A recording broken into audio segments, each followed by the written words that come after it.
All right, another turbo thought for all of us. So this one is on living with other people. So the funny thing is, everyone wants to live alone, live alone, live alone.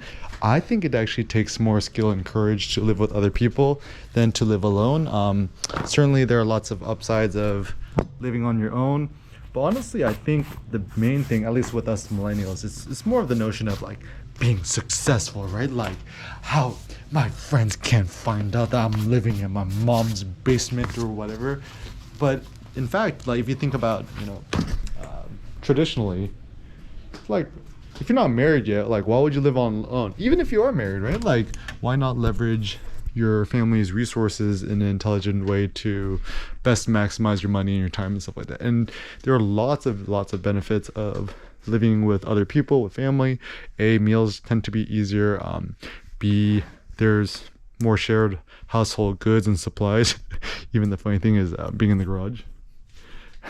Me and Cindy call it the garage of plenty because there's everything we need here. It's just like Cindy's mom's like, do we got paper towels? Like, just check, we probably got it, right? It's like a Costco storage unit back here. But anyways, so the benefit and the upside of all of this is that it is actually much more drama and difficult to live with other people. And I think one of the big benefits of living with other people is that it takes a little bit more skill and finessing, but I think all in all, living with other people is a net positive. I think in some ways, when you live solo, I mean, have I ever lived alone? I don't think I've ever lived alone. I mean, times I've even traveled and I'm in an Airbnb hotel myself. It's like the most depressing thing known to me. Like, I would not wish people living alone, even on my worst enemy. I think it's much more like, even if he's a trillionaire, right? Like I would like to have roommates or friends and families live with me. Like think about more alternative communal ways of living, resource sharing, and sharing meals with other people. Even the funny word is one of the phrases for in Korean is for families shikgu.